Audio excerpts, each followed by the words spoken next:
Bom, vamos direto ao ponto. Hoje a gente vai destrinchar a Lei 15.190 de 2025, a nova Lei Geral do Licenciamento Ambiental. Quem já acompanha o setor sabe muito bem que esse é um daqueles marcos legais super densos, cheios de detalhes, tá? Mas a ideia dessa nossa análise de hoje é justamente traduzir tudo isso, pegar o texto direto da fonte e mostrar o que realmente muda na prática. Para organizar bem as ideias, a nossa análise vai passar por 5 etapas rápidas. Primeiro, a nova lei de licenciamento. Depois, a gente vai decodificar as licenças. Em seguida, os caminhos do licenciamento. O quarto ponto são as isenções e exceções. E, para fechar, estudos e condicionantes. Então, começando do zero. Seção 1. A nova lei de licenciamento. Vamos dar uma olhada na base de tudo isso. Olha só, o artigo 1º já chega definindo o terreno. Essa lei estabelece as normas gerais para qualquer, literalmente qualquer, atividade que use recursos ambientais ou que tenha potencial de causar alguma degradação. E o grande pulo do gato aqui é que isso vale para todos os níveis do SISNAMA, o Sistema Nacional do Meio Ambiente. Ou seja, a ideia é unificar as regras do jogo e dar um fim naquela fragmentação imensa que a gente via pelo país afora. E os princípios fundamentais, que estão lá nos artigos 1º e 2º, mostram que a lei tenta equilibrar vários pratos ao mesmo tempo, sabe? De um lado, a gente tem a celeridade e a economia processual para tentar destravar investimentos. Mas do outro, tem o rigor absolutamente inegociável com a transparência, a prevenção de danos e, claro, o desenvolvimento sustentável. É um equilíbrio bem delicado. Passando agora para a seção 2, decodificando as licenças. O legal aqui é ver como a nova legislação pega toda aquela sopa de letrinhas ambiental e transforma em blocos bem definidos e lógicos. A porta de entrada desse processo todo é a LP, a licença prévia. Essa aqui é estritamente para a fase de planejamento, tá? É o primeiro filtro, para responder aquela pergunta básica.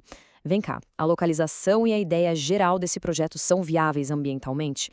Isso tudo antes mesmo de fechar a planta definitiva. Aí, com o conceito aprovado, entra em cena a L, a licença de instalação.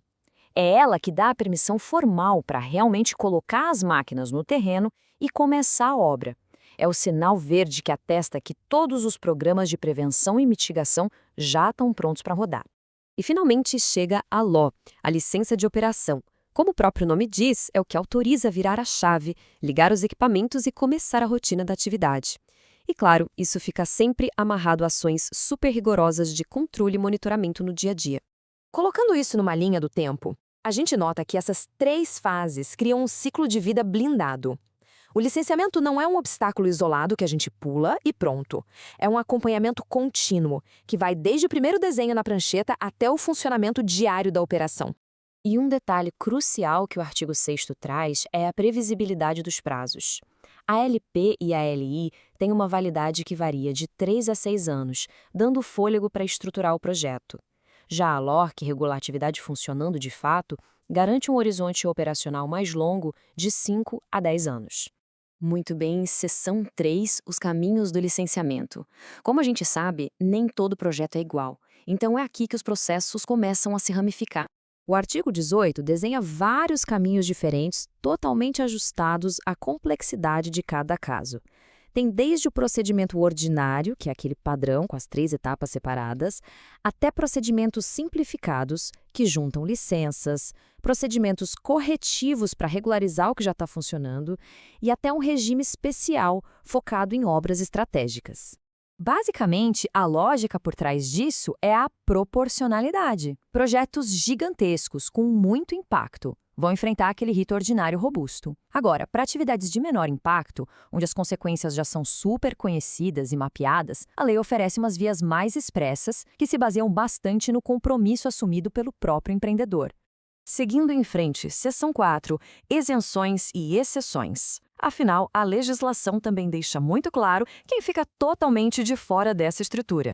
Os artigos 8 e 9 são super pragmáticos e trazem uma lista enorme de situações isentas. Isso inclui desde coisas urgentes, como o preparo militar e respostas imediatas a desastres, até situações do cotidiano, como a manutenção de estradas e infraestruturas que já existem e algumas práticas de pecuária. Mas olha só que detalhe importantíssimo. Tem uma regra de ouro para propriedades rurais.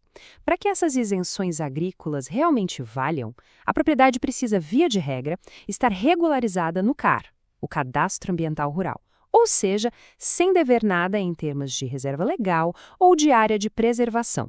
Só que aí vem a exceção da exceção, lá no artigo 13. Se a gente estiver falando de um projeto de infraestrutura pública que precisa passar por uma terra rural, esse projeto não precisa ficar aguardando o dono da terra arrumar o CAR dele para conseguir o seu próprio licenciamento, entendeu? A obra pública anda independente disso. E chegamos na nossa última parte, a seção 5, estudos e condicionantes. Para aqueles projetos que precisam do pacote completo, a lei coloca algumas barreiras bem rígidas.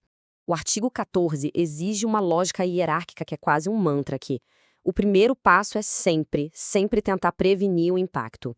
Se não der para evitar tudo, o segundo passo é mitigar, ou seja, reduzir os danos ao máximo. E só em último caso, quando já não tem mais como prevenir nem mitigar, é que entra a compensação ambiental. É uma escadinha obrigatória. E os estudos ambientais precisam mapear tudo isso como se fosse uma pedra caindo num lago, sabe? A lei exige uma separação claríssima. A gente tem a área de impacto direto, que é ali o epicentro do projeto, e tem os impactos indiretos, que são aquelas ondas secundárias que vão se espalhando por toda a região. Quando a gente fala de uma degradação significativa, é exigido o famoso EIA, um estudo técnico pesadíssimo. Só que, junto com ele, é obrigatório apresentar o RIMA. E o que é o RIMA? É simplesmente a tradução desse documento enorme para uma linguagem limpa e acessível, porque a sociedade precisa entender de verdade o que está sendo proposto e debatido. E para fazer um IAIA, olha, é um trabalho colossal. O artigo 29 lista o que não pode faltar. Vai desde analisar alternativas diferentes de localização para o projeto, fazer diagnósticos super integrados, até já deixar no gatilho os programas definitivos para monitorar os impactos a longo prazo. É o pacote completo. Chegando ao fim da nossa análise, fica muito clara a ambição gigantesca da Lei 15.190. O objetivo dela é forçar um processo que valorize sim o desenvolvimento sustentável e a aceleração econômica, mas sem abrir mão da transparência e da prevenção de danos. É a busca constante por aquele ponto de equilíbrio perfeito. Então, enquanto esses novos prazos e procedimentos começam a virar realidade de fato no país todo, a grande pergunta que fica no ar para todos nós que acompanhamos o setor é a seguinte: será que, na prática, esse novo modelo vai mesmo conseguir destravar a economia sem descuidar da proteção dos nossos recursos naturais? Essa é uma resposta que as autoridades, os empreendedores e toda a sociedade vão construir juntos nos próximos anos. Muito obrigado por acompanhar essa explicação e até a próxima.